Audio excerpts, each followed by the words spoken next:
Welcome to the Global Discussion with creatives, leaders and thinkers. My name is Simon Hodgkins. Delighted to be back here with Minta Dial. Minta, you're very welcome to the podcast. Let's begin by asking you to introduce yourself to our worldwide audience. Over to you, Minta. Hey, Simon, thanks for having me back on. Yeah, I consider myself something of a global bohemian itinerant. And I have changed countries 15 times. I've done basically 12 different types of jobs in 12 different types of industries that go from travel agency to investment bank to a zoo to cosmetics. And so, kind of a round trip that's led me to discover many things, but be great at none.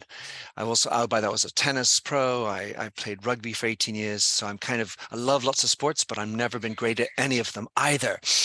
And right now I'm helping companies more often than not lean into becoming more empathic. And it's become all the more sensitive and interesting a topic on the one hand, because we have a society that's struggling to be empathic, to find bridges to cross and be together. And then there's also the arrival of artificial intelligence, which is pushing us in ways and making us understand ourselves in ways, including how bad we are at speaking, at listening, to hopefully improve. And so these are things which really occupy my mind these days, Simon. Well, thanks very much, Minta. That's a wonderful introduction. And I wanted to talk about the written word because you're a prolific writer yourself. You've authored books. I'd like you to maybe tell us a little bit about the books you've authored. I know you've got a busy book writing year ahead. So could you maybe just expand that a little bit for me? Yeah, well, it's hardly been crazier, Simon. So in terms of the published books, I did a biography and a documentary film on the Second World War about my grandfather and his experience as a prisoner of war of the Japanese in the Second World War, where he ended up being killed, and the impact that had on the family. And so it really was a discovery of my own heritage, but also a look at how hard life was and how lucky we are to be living today, despite all the things that are around us, and also to give thanks to those people who made such a sacrifice to give us the freedoms that we have today, Simon. So that was my first one, The Last Ring Home. It's on PBS in the United States. It's been on various channels around the world, and it still gets shown pretty much every year around May in America, which is very exciting. Then the second book was Futureproof, co-written with my chum, Caleb Storkey, all about disruption and the 12 biggest technologies to watch out for. Wrote that in 2017. First chapter was about meaningfulness, which really underscores everything I write, no matter what the topic. Third book was around heartificial empathy, inserting empathy into business and AI. And that's one of the 4 manuscripts I'm working on today, Simon, which is going to be an update, a second edition of that, which is now 5 years old, to update for all the things that are happening in the large language models, the amazing convergence of AI tech to make conversational technology. And that was my third book, Heartificial Empathy, coming out with a second edition in the month of March, and in French. And then my last published book was on leadership. You Lead, how being yourself makes you a better leader. And the real bridge that I'm crossing here is figuring out how much of the personal self you should bring into work, which rhymes into or leads into things like authenticity and vulnerability. How much of you do you bring, and do that in a way that's effective without being too far down into intimacy? But I think a lot of those titles that you're working on now, probably that the timing couldn't be better because it is such an important topic right now. And also, I don't want to miss the say that the Substack writing that you do. Could you maybe tell people about that? Because you publish an awful lot of really good stuff there. I appreciate that, Simon. Yeah, in fact, this will be my next book. It's the 4th book I'm working on currently. And here's what I did, Simon. I decided that I would do this book in a different manner. And I look at writing as an exploration of myself, things I love writing. And rather than write a book, as you might in one whole hog, if you will, go out and try to push out 60, 70, 100,000 words, this one, I decided that I would publish in the 19th century style. So basically, if you think back to how authors like Charles Dickens published in the 19th century, they would write serially one chapter a week and publish it. And then people would read it and wait for the next chapter. But they also have opportunities to chat and think about as you go along. So Substack, I use as a platform, and I've been publishing since the end of January, one chapter a week, every Thursday at 5 p.m. on the topic of fostering meaningful conversation. The title is Dialogos, so that's a play on my last name for sure, but also it's a hat tip to Viktor Frankl, the logos element, which is the idea of putting meaning into our lives, the search for meaning, which is what logos also means in Greek. So that's what I'm working on, and I'm hoping to finish that in May. And here's the last thing I'm going to tell you, Simon.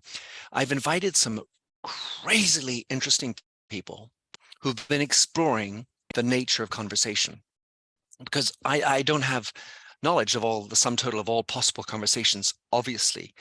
But I've been excited to explore how other people, for example, take one, Native American Indians. They speak to their ancestors 7 generations ago. Okay, well, how does that go down? How does that happen? What does that materially look like?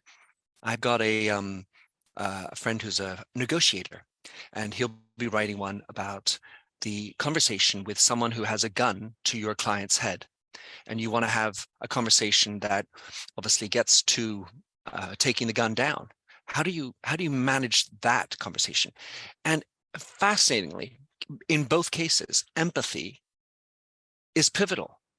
And so I've got many others like this, but I've just been so excited, Simon, to listen to how these people architect conversations differently and how that can be brought into our day-to-day life. So that's coming out in May. Thank you for asking me, Simon. You already have my mind fizzing with the 2 examples that you give there, and I can't wait for that to come out, Minter. Well, one of them's already been published, and the other one's coming. So I have in stock, Simon, other ones that are just it's really it fizzes my own mind, Simon, which is why I'm getting up at 5 every morning and I'm cranking this stuff out. I love it. So look for these to drop on minter.substack.com every Thursday at 5 p.m. British time. Fantastic. And just a quick call back to the way we maybe used to write at a certain period of time, that sort of chapter at a time. You forget, don't you, that that's how that was released. And there was that little bit of period between chapters where it might twist and turn a little bit. I really like that. Thanks for reminding me. And for people that haven't read, I mean, You Lead, I think, was the last book that I picked up. And that's definitely worth reading. I'd recommend that to people. Thank you. You're no stranger to podcasts either. We're here today recording a podcast, and you've been producing a very high quality podcast with some exceptional guests, some exceptional information since 2010. So could you tell me about your life as a podcaster? Well, so I left L'Oreal, having done 16 years there. And even when I was at L'Oreal, when I was hearing about these new technologies, the internet and social media, things like that, I was immediately plugging into them, even though it wasn't really the culture of the company. And part of plugging into them was figuring them out, doing them. Even though busy executive though I was, traveling 180 days a year, I was keen to blog. So I started blogging in about 2006 or 5. And then the podcasting, well, what is this podcast thing? So I started just figuring it out. At the very beginning, the first episodes are miserably poor quality, weird. And then I finally got my rhythm. So I've got one in French, which I do once a month. And I've got the English one once a week. Both drop over the weekends. And what I've done is I really haven't worried so much about readership or listenership.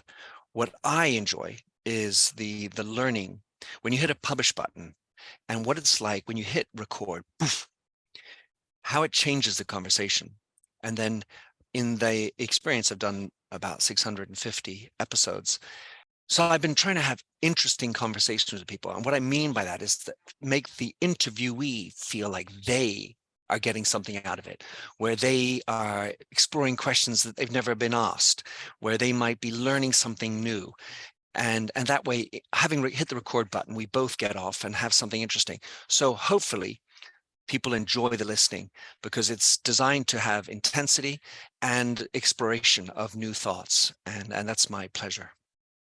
And how many episodes? 600 and what did you say? Well, so I've done 140 or so in French. French, Those yeah. go once a month, and then the English one I have just over 500 of those. And I'll tell you I had a funny one, Simon. The 500th episode was with my father. So 84-year-old man, retired, obviously, and I wanted to cover his career. He had this extraordinary career, familiar with pretty much every French president since Pompidou, and definitely knew many people, did many things around the world, and I captured that. And so it was really interesting to have a conversation with my father with a record button in the middle. What a wonderful 500th episode. That's wonderful. Well, look, congratulations on everything you're doing with Substack and the work that you have ahead of you with the books this year, all the success you've had with the books before. The documentary, the film that you have out that I know is very popular and it has done really well and continues to do that. And of course, the podcasting, I can only dream of getting to 600 episodes. So that's incredible. And I'm only doing one language as well. So I'm feeling really jealous, Minter. So look, that's wonderful. And I want to change gear a little bit while we're together here today. And I want to ask you about your own learning style next, if I can. Sure. Are you a visual learner? Do you read a lot of books? Are you an audiobook person? Do you just like watching Netflix because you've had enough at the end of a busy day, getting up at 5 a.m. and cranking the stuff out? How does the learning style work for you? And what kind of things grab your attention? Well, so I tend to feel like I learn the most through doing. So I will go out and explore stuff, don't know how to do it, but just check it out, figure it out. So I may not learn a lot, but at least breadth-wise, but I tend to go deep in my learning. And otherwise, I have a extremely varied and quite disciplined approach to my curiosity. Otherwise, the curiosity will kill the minter. If you have too much curiosity and you don't know how to taper it or control it, it can go berserk on you, rabbit holes and the like. So I tend to use Twitter in a very specific fashion where I have hashtags or lists that are specific to the topics that are of interest to me.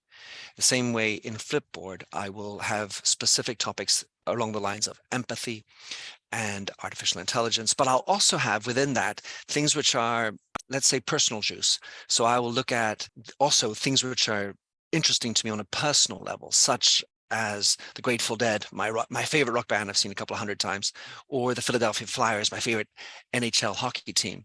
And so I'm always looking for some kind of pleasure within it, but I will have a very varied. I listen to podcasts. I walk 1.5 hours every day, and I use that to listen to podcasts that keep on supplementing me through an oral manner.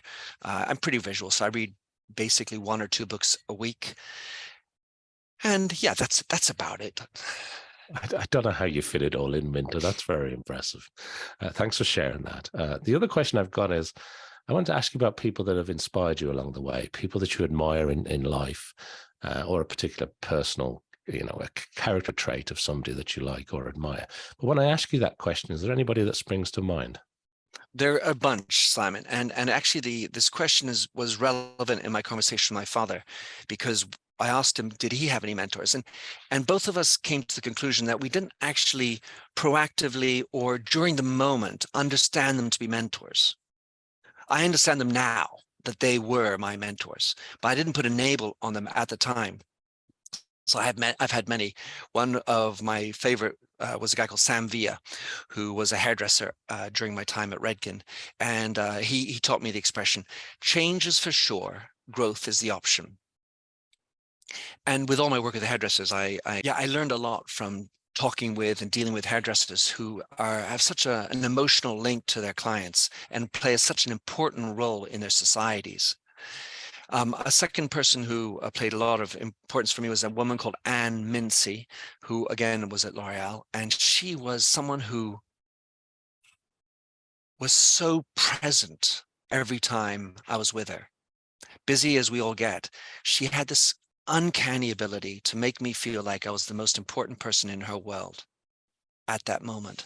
And I think it's a great talent to have and something that I like to try to model myself. Another man, Pat Parenti, he was the general manager of Redken USA and then the PPD president for L'Oreal. He, amazing guy, so different background, which is also very fun. And he taught me the power of being fair and firm. So there's some of my mentors. Oh, well, I want to mention Mark Schaefer as well, a wonderful friend from the States who writes amazing books. And his last book is all about community and community building, which will be the new form of marketing. That's wonderful. There's some great examples there. And I like the fact that you said, you know, back then, maybe you didn't label them as a mentor back then or somebody that was inspiring at the time. But as you reflect back, you kind of go, that person was so pivotal to me, you know.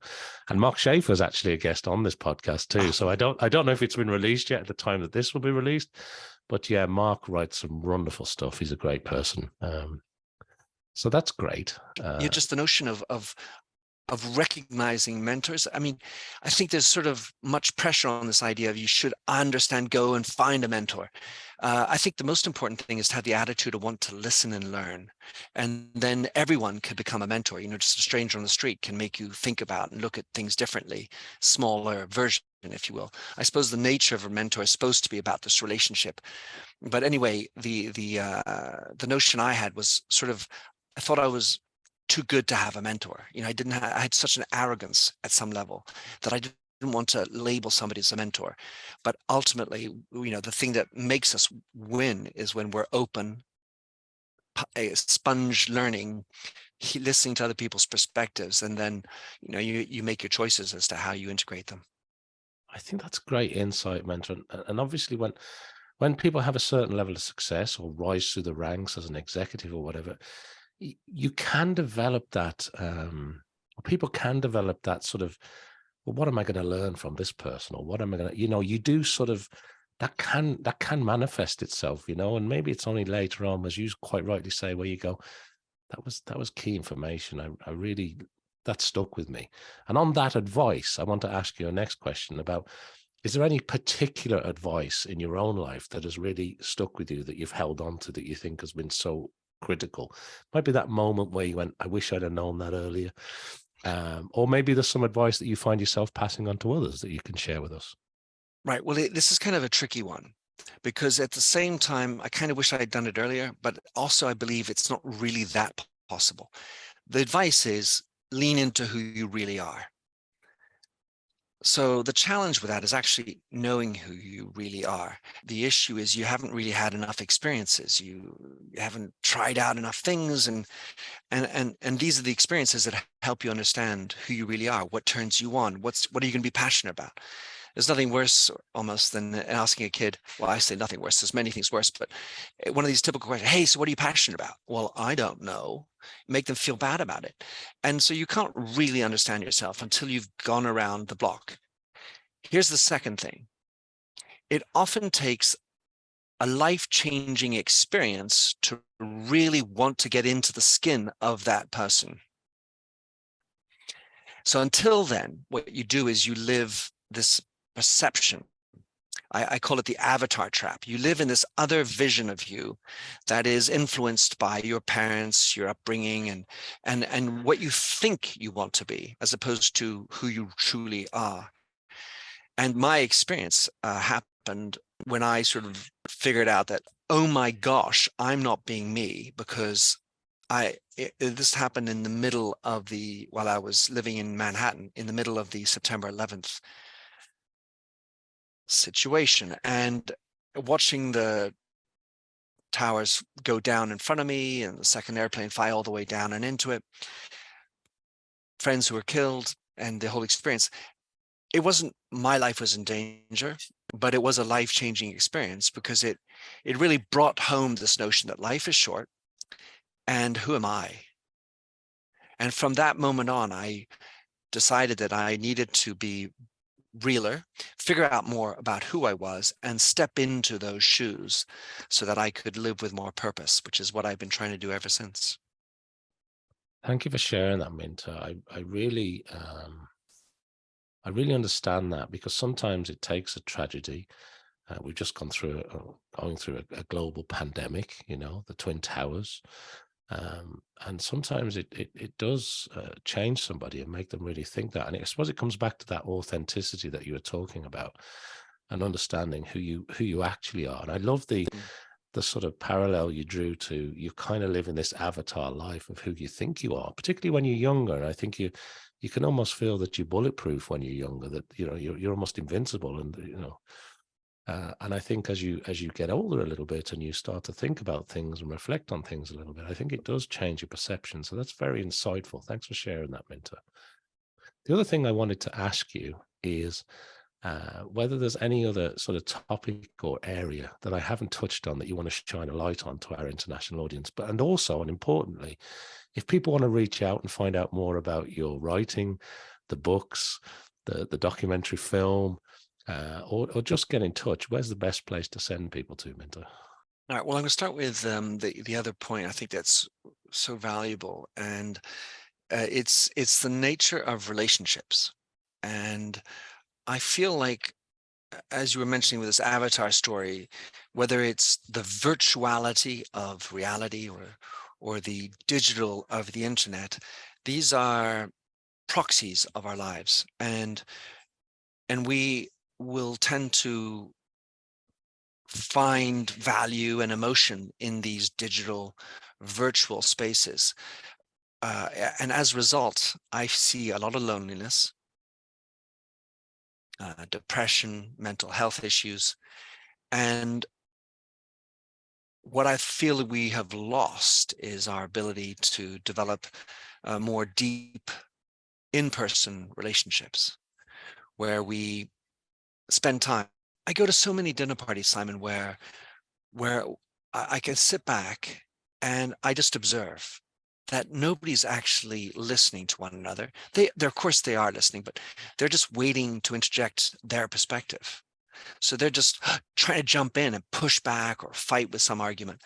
And as opposed to listen, ask further questions, dig in, and hear and feel what the other person's feeling and thinking, and which is obviously what empathy is about. And so we need to, I think I'm promoting this idea of having deeper, more meaningful conversations and developing stronger in-person relationships where we connect. Because that's, in the end of the day, the most important thing in our lives, and two, it's the most rewarding thing in our lives in terms of how we learn, listen. You are the relationships that you have. And to finish, my writing and the like, my hub is all under minterdial.com. The benefit of having a weird enough name, but I got the .com. My podcasts are in French and English, Minter Dialogue, so another play on words. You can find that on all various podcasting services. And Substack, minter.substack.com. That's for Dialogos. And otherwise, I suppose there are a few books available on that site from Seattle, Amazon,